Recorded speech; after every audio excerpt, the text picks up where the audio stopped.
Our speaker today is Ed Damer. Ed retired from Emory and Henry College as Emeritus Professor of Philosophy after teaching there for 45 years. He graduated from Boston University with a PhD in Philosophy of Religion. His doctoral dissertation had to do with the relationship between religion and values. For the last several years, he's been doing a weekly program about moral issues on WEHC-FM, the college's NPR-affiliated radio station, called Do the Right Thing. Each week, he and his youngest son, who teaches philosophy at the college, broadcast a conversation that addresses a current moral problem. Today, he's going to talk to us about dealing with moral problems. And Well, my wife is a divorce lawyer, and she always tells her clients before they get married, next time, hang wallpaper together. That will tell whether you can make it or not. For a second time. And I was reminded of what you said, Gene, about the income tax. You do it for free, you said, but my father was an accountant, and I remember, I'm 80 years old, so I remember this probably 75 years ago. On the 14th of April, people would line up the street. Their cars were lined up. It was dark, and people would send in their income tax before midnight at the post office, and $1 a piece. He made extra money by doing an income tax return for $1. Okay. Anyway, I just turned mine in, and it wasn't free. the one that I turned in. Today, I'm going to talk about something that I talk about all the time, and that's about moral problems. And some of you here have just finished a course with me dealing with moral problems. And so what you hear today will be probably a kind of a summary of what it took 9 hours for us to do. But as I tell my son, who teaches ethics now, you just have to keep repeating it and repeating it and repeating it to get the idea. So I hope that doesn't bother anybody, and I won't apologize to anybody for using the same jokes, if that's okay. Okay. I seriously, I talk about this very problem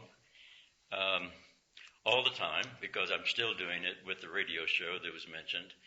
And we take a particular moral problem and we do what I'm going to tell you to do with problems every week. We try to deal with one that's current. The one we're going to be doing next week has to do with raising tariffs. So you can see that we are very current in the way that we deal with that. And we've dealt with probably 120 different issues over the last several years. Do any of you listen to that program from time to time? Whatever. 90.7 on your dial. On Tuesdays at 1 o'clock and on Sundays at 3 o'clock. This is fundraiser week at the station, so that's what we do. This show, which will be rebroadcast this afternoon at 3 o'clock, is the fundraiser show. So we don't deal with a particular issue. We do what we call a behind the scenes at Do the Right Thing. But we spend 30 minutes, a conversation between two philosophers who teach moral philosophy, dealing with a particular issue. And we do what I'm suggesting, or will be suggesting, what you should do today. Okay. So what's a moral problem? I must admit that the word moral problem was never in my vocabulary when I was a child or a young child or an adolescent. That was not a word that we ever used or a phrase we ever used. We did talk about moral rules. So they weren't problems, they were just, this is what you have to do in order to be moral. And if you don't do this, or you do the opposite of that, then you're immoral. So you knew what the right thing to do was because you were told what the right thing to do was. And then you knew you had to do that. So you didn't have to deal with moral problems. You don't engage in any kind of sex before you're married.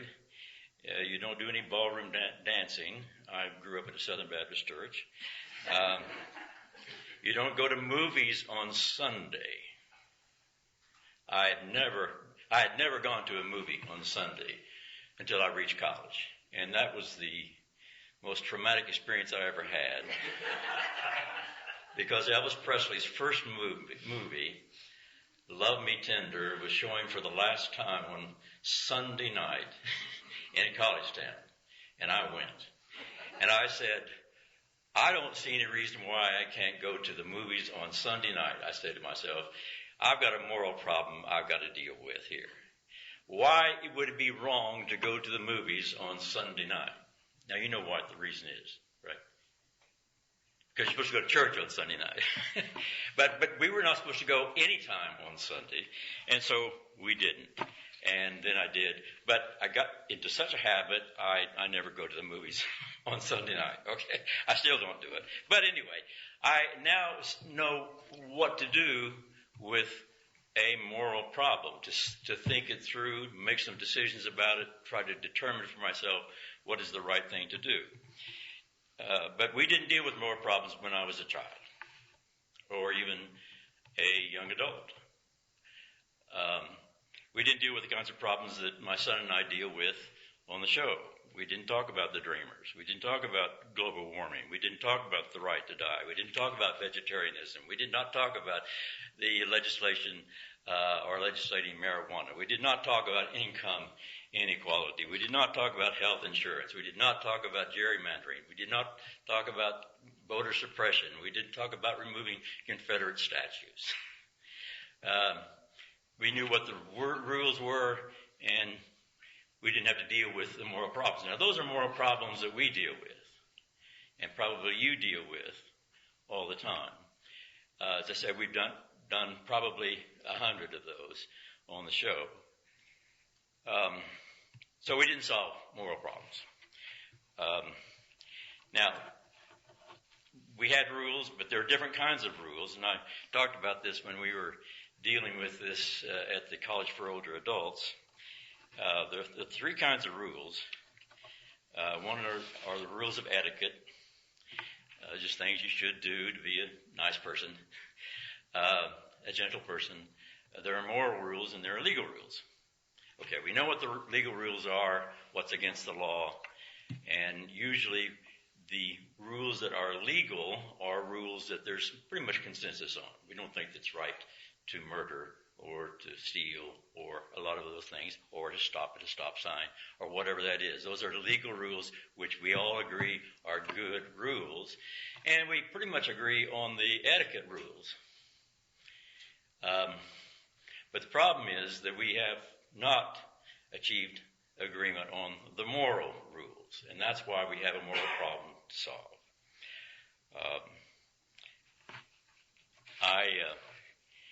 I'm very much aware that many people think that we don't have to solve that problem. We know what the right answer is, but that is simply not the case. So, if I don't have any way to solve a problem, or don't know how to solve that problem, what do I do when I find a conflict between the rules? And that is going to happen. You will find a conflict between the rules.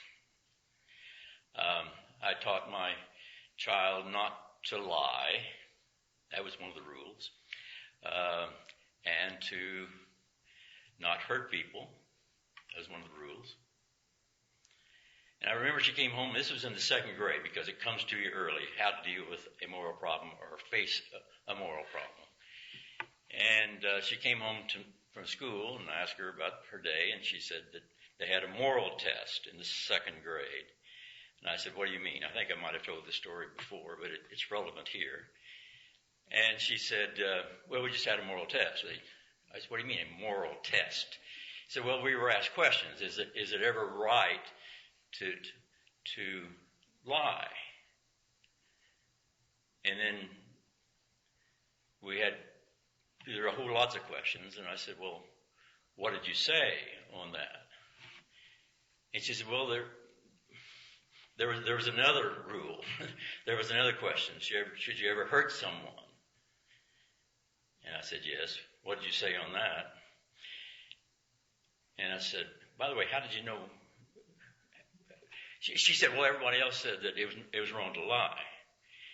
And I said, well, what did you say? And she said, well, there was another question. And I said, what was that? She said, should you ever hurt someone? And I said, what did you say about that? And she said, I said, you shouldn't hurt someone. That would not be right. And I said, well, let's go back to lying. What did you say about that one? She said,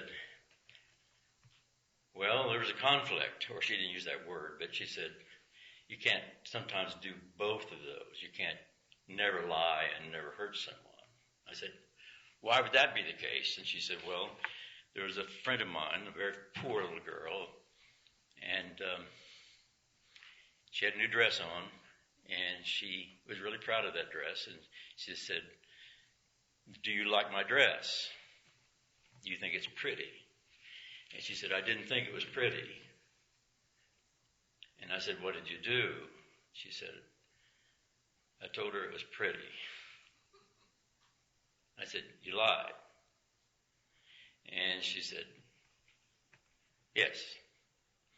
Now, she's only in the second grade, but there's a moral problem there. What do you do in a situation like that when rules come into conflict? And by the way, that's what a moral conflict is.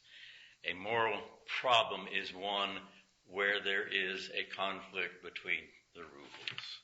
There are all kinds of sides of issues that have to be dealt with, and with regard to a stoplight, you just stop at the light. That's it. Unless, well, you're going to the hospital with an emergency, I guess. I don't know. But you just stop. There's not a conflict.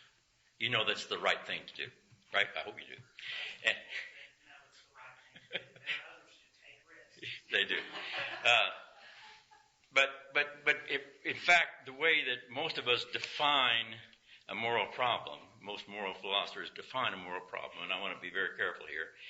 A moral problem or situation is one perceived as involving a conflict of interest, where you have to choose between the lesser of two evils or the greater of two goods. That's what you're doing when you're dealing with a moral problem. You see both sides, but you have to make a decision about what to do. When you see that one is a lesser of two evils or the greater of two goods. And so you have to make that decision. But how do you make that decision? How did my daughter make that decision? How did she discover, or how did she determine that it was better not to hurt someone than to lie about the dress? How did she do that? I hadn't taught her how to do that. I wasn't taught how to do that. Were you taught how to do that? How to solve a moral problem. Well, that's what philosophers do. They talk about how to solve a moral problem. And you can do that by, consulting somebody else about that. And if you do, you'll find that you have even a more serious problem. Because if you talk to more than one person, they will have different answers about what to do, right? You have a rule that your parents have imposed upon you, and then you have friends who have parents who impose a different or contrary rule. So,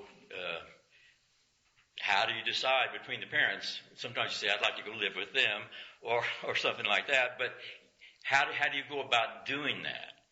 And so a consulting parent rule is probably not the best way to solve the moral problem.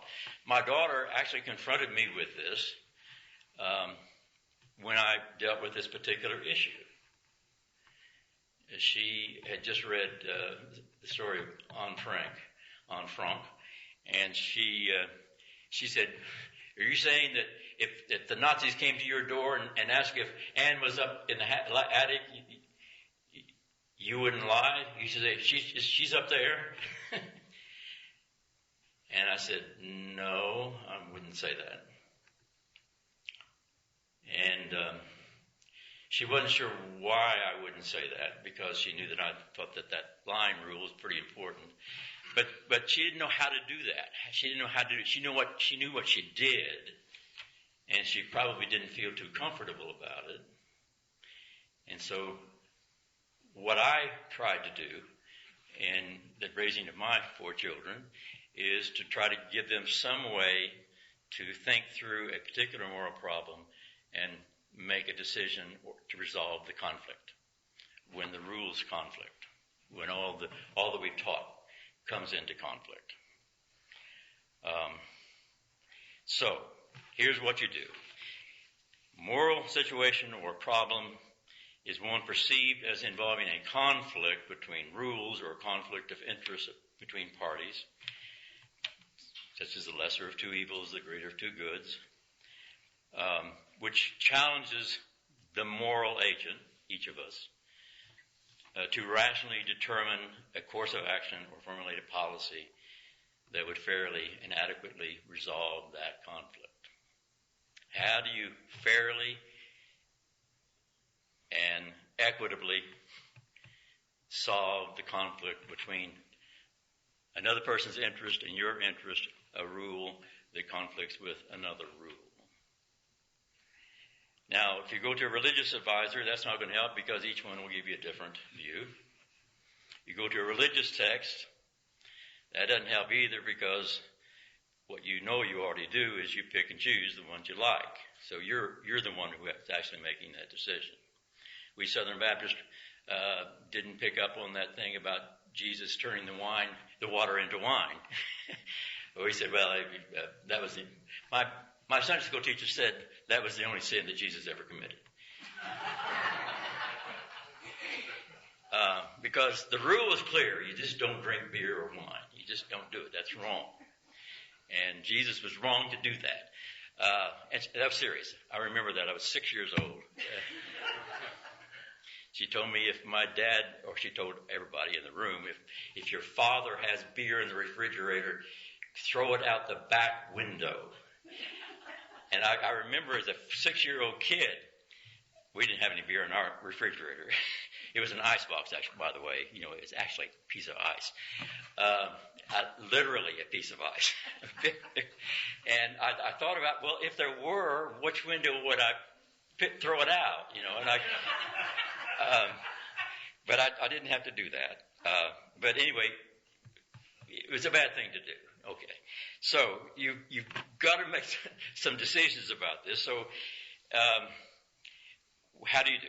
Well, most of the problems that we are going to call problems involve the use of an argument,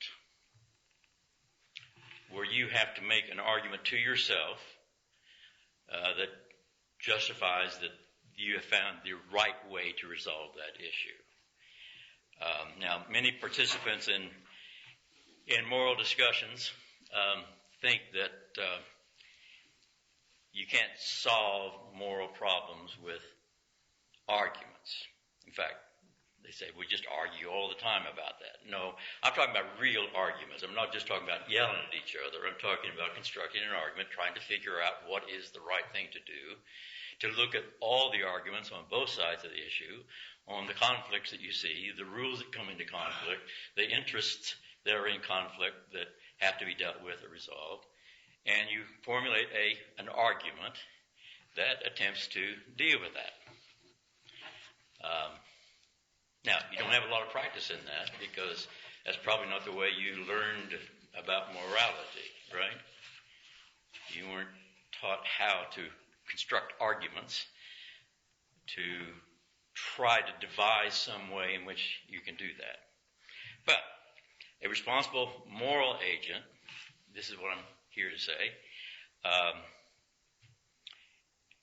does this by choosing or following a particular moral theory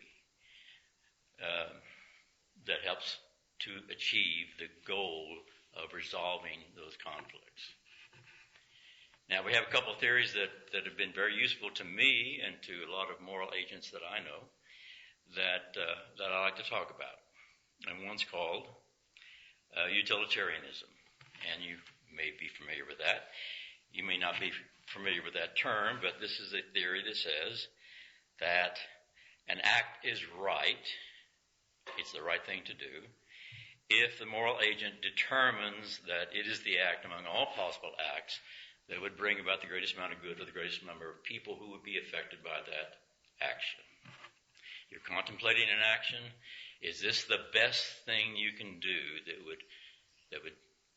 would deal equitably or fairly with the greatest number of people who would be affected by that action?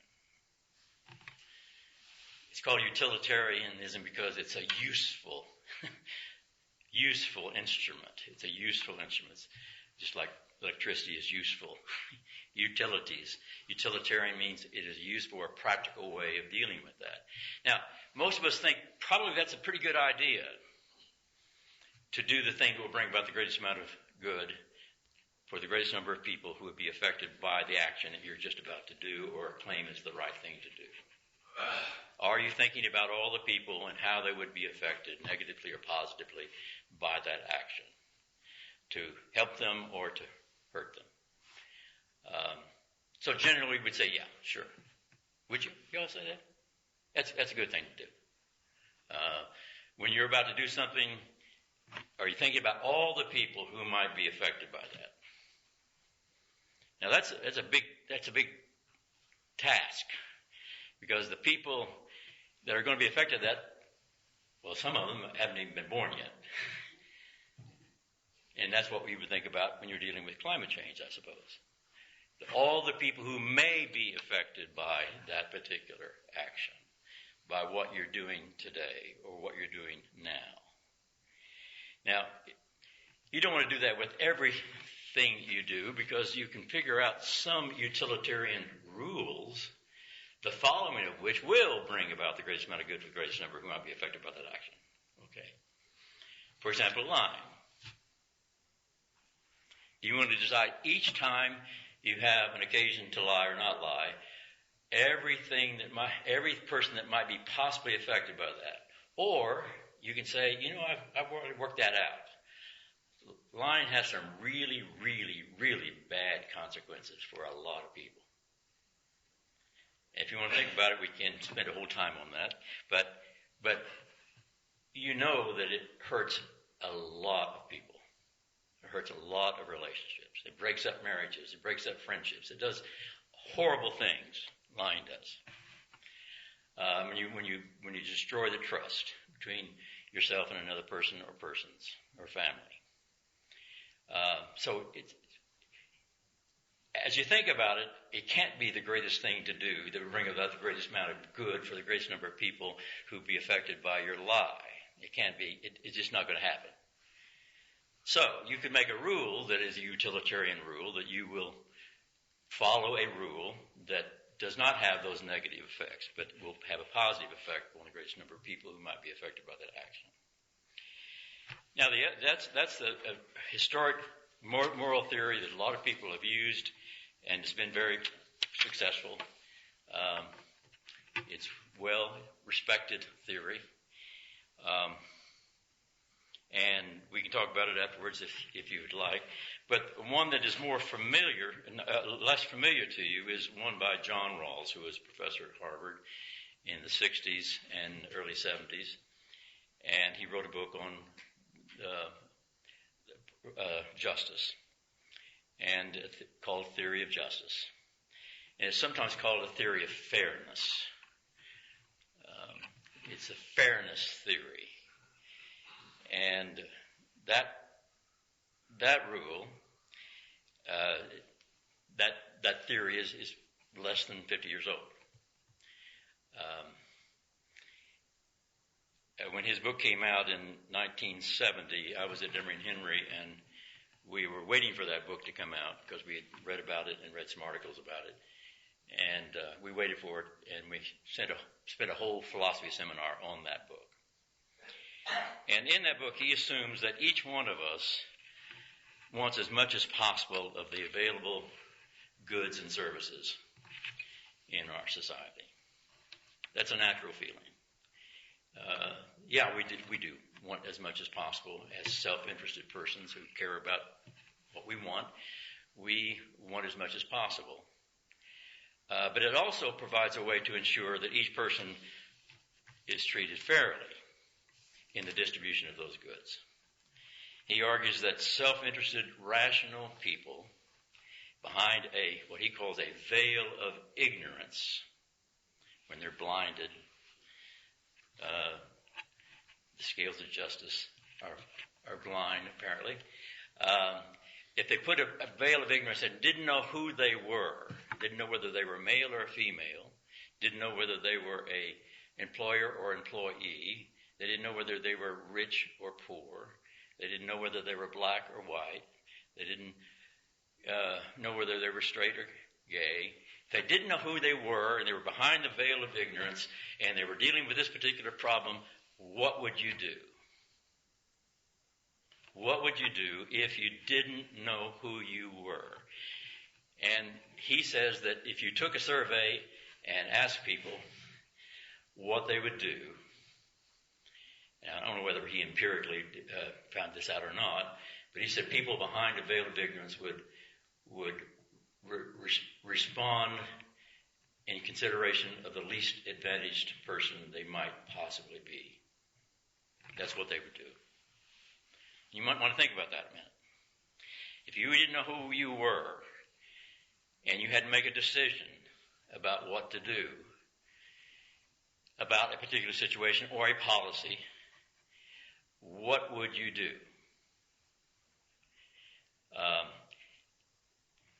He says that every person would always choose to address the concerns of the least advantaged person in the situation. Do you think that would be true? And Reed, I think you're shaking your head no, because it's hard to do, because you can't blind yourself.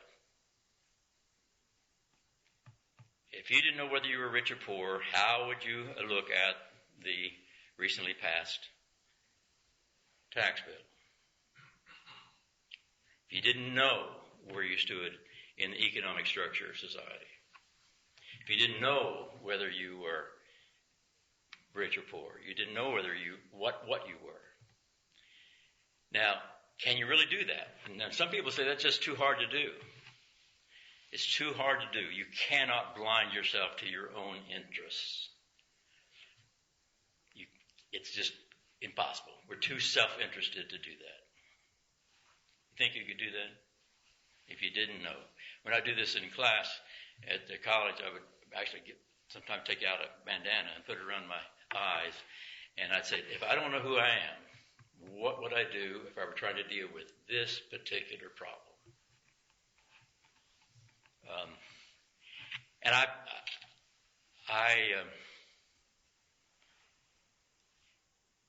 think I could do that.